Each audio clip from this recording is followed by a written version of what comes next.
Hello, everyone, and welcome to the show.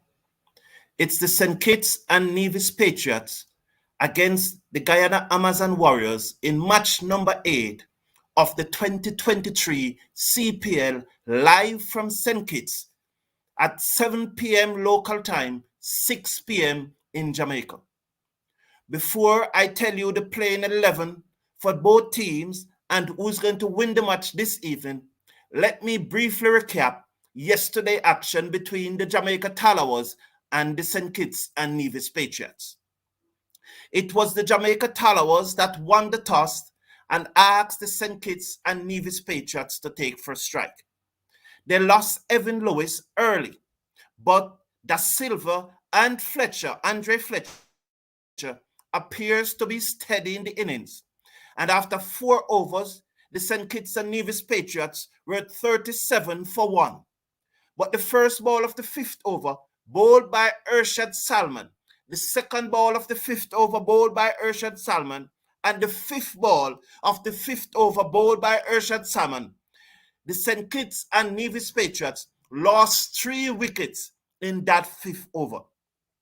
The first ball was one that kicked off a good length and leave Andre Fletcher. It hit him flush on the gloves, almost break his finger, although Fletcher said he never felt it. It went through to the keeper and Django took a comfortable catch. The very next delivery, the highly overrated Corbin Batch played too early and too far from his body, and it was lobbed to the man at backward point, and Corbin Batch was out for a golden duck. 3 deliveries later, Rahadu from India, a man who have won 6 IPL titles, he tried to charge Irshad Salman, but he never quite got to the pitch of the delivery, and it got the outer portion of the bat and skied to the man on the third man boundary. So from a position of 37 for 1 at the end of the fourth over, by the end of the fifth over, St. Kitts and Nevis Patriots were 39 for 4. They never quite recovered, although Joshua Da Silva, with a 36 from 32 balls, and Dominic Drakes with 29 from 22 deliveries, helped to steady the middle order and got them up to 156 for 9 off their 20 overs. Irshad Salman took 4 for 27 in his 4 overs and was duly awarded man of the match.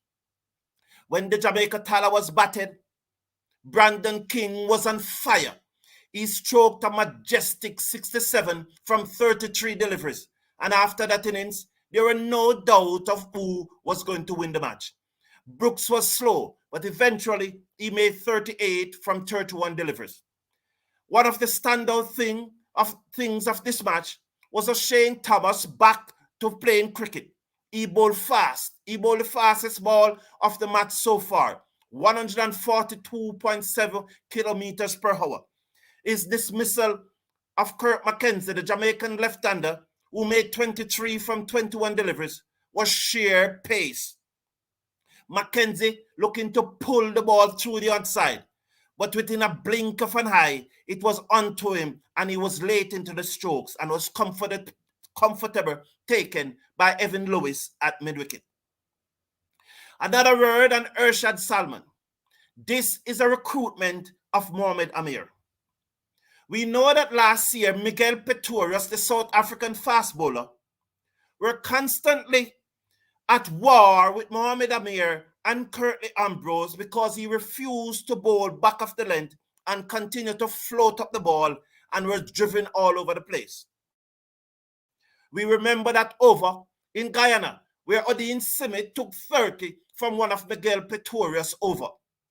After that, Mohamed Amir and Miguel Pretorius were not friends, and it is said that they almost come to blow, although it never quite reached that.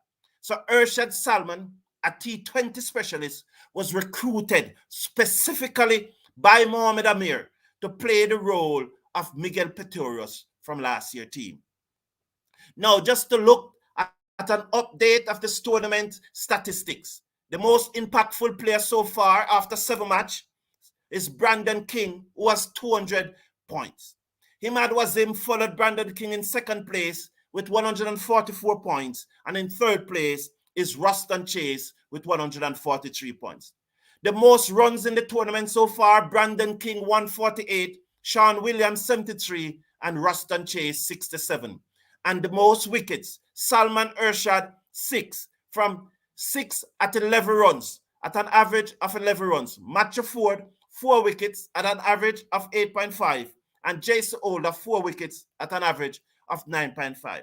Ruston Chase also have 4 wickets, but Jason Older and Matthew Ford economy is better than his. Look at the points table. Some persons generally say this is not a real points table because teams have played different number of matches.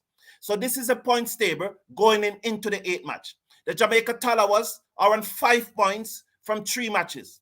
The St. Lucia Kings are on 4 points from 4 matches. The St. Kitts and Nevis Patriots are on 2 points from 3 matches. Guyana, Amazon Warriors, Tobago Knight Riders, and the Barbados Royal, they all have 1 point, although they played different number of matches. So that's the roundup from last night's match. Now, in today's match, as expected as usual, the team that win the toss should field first. And that, I think, is going to be the mojo going forward. St. Kitts and Nevis Patriots, they are under a lot of pressure now to win this match. It is almost a must-win match for St. Kitts and Nevis Patriots this early in the tournament. And I expected them to make changes to their starting 11. This will be my playing 11 for the St. Kitts and Nevis Patriots in this evening match. Evan Lewis and Fletcher again will open. I definitely think that Sherman Rutherford should come at number 3 in this St. Kitts and Nevis Patriots.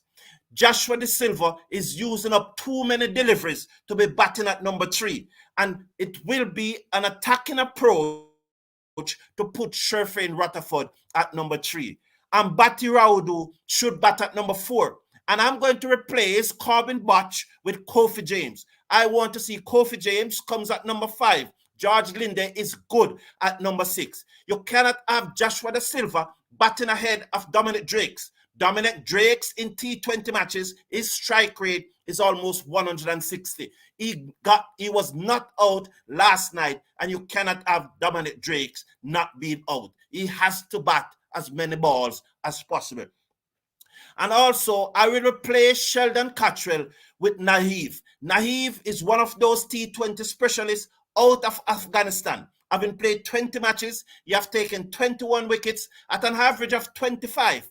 And he has a strike rate in which getting 1 wicket every 20 deliveries. I would go ahead and play Naveem ahead of Sheldon Cottrell. So that would be my playing 11 for the St. Kitts and Nevis Patriots in tonight's game. When I look at the Guyana Amazon Warriors team, I expect them to go into the match with the same team. So they will open with Ayub and Chandrapal Emraj. And Chandrapal Emraj, it's time that he start produce some runs. Since 2021, when he made that century, he's yet to again produce any score of significance. And maybe the Guyana Amazon Warriors at this time should be looking at someone to replace Chandrapal Emraj if he doesn't get a score in this match tonight. At number 3 is the versatile Pakistani Azam Khan. He will be the wicketkeeper, and he's dangerous. He's a little on the beefy side, but he's a dangerous batsman, as we saw in that rain-shortened match. And as we saw last year in the CPL also, I think he was playing for the Barbados Royals then, and we saw that brilliant innings that he played in the finals against the Jamaica Talawas. Shea Hope, who is my pick for the man of the tournament. I've said it many times, and I'm looking forward to Shea Hope being the man of the tournament. Shimron Etmaya, Romario Shepherd, Odin Simit, and Kemo Paul. You can put those 3 in any order from 6 to 8. Gudakesh Moti, Imran Tayer, the captain, and Dwayne Pretorius. Now, most of us were surprised when Imran Tayer was named captain of the Guyana Amazon Warriors. But when one really looks at it, we realize that it's a compromise to keep this team together. Those in the know will know that there's no love lost between Kima Paul and Shimron Etmaya in the Guyana Amazon Warriors team. It was evident on show in last year's tournament. A number of times the decisions that Etmaya made on the field will be challenged by Kima Paul. Now, Lyndon Johnson was asked to captain the team as someone who was highly respected. He was asked to come out of retirement to do so. However, the players were not comfortable with Lyndon Johnson as they never saw how he could fit in the team. So he was appointed manager of this team to keep the truce. Now, Imran Tayer is someone that all the players in the team respect for being an elder and being an independent party to the situation. And so to reach that compromise, they named Imran Tayer captain of that team. It is very important that the Guyana Amazon Warriors win this tournament. The 3-year investment that the Guyana government have put into this tournament. If the Guyana Amazon Warriors does not win this tournament, the opposition party in Guyana is going to have a field day. So it is very important, and they are doing everything in their power. And that is why Lyndon Johnson is the manager of this team, and Imran Tayer is the captain as they look to get the truce between these two Guyanese stalwarts. As I said, I expect whosoever win the toss will bat second. They will ask the opposition to field. But I think whether batting first or second, I think the Guyana Amazon Warriors is just too strong for the St. Kitts and Nevis Patriots tonight. And I pick in the Guyana Amazon Warriors to win match number 8 in the CPL 2023. Thank you all for being here. It was great having you, and I appreciate your company. Indeed, it was a good win last night. Sheldon Smith, yes, Mr. Casanova, Sheldon Smith is saying poor bowling by Patriots. They should have put up a better defense. Crystal Bristol is saying easy win for Guyana tonight. Well, I agree with you, Crystal Bristol. Lyndon Johnson, sir, not Lindell. Thank you. Leon Johnson, not Lyndon. Thank you, Christopher Bristol. It was a pleasure being here to you. Have a great day. I will not be doing a watch along tonight, but I'll be watching the match. Maybe, just maybe, if it's an exciting match, I will come on for the last 10 overs. Have a great day and put your money on the Guyana Amazon Warriors. Good day, everyone, and love to your family and your friends.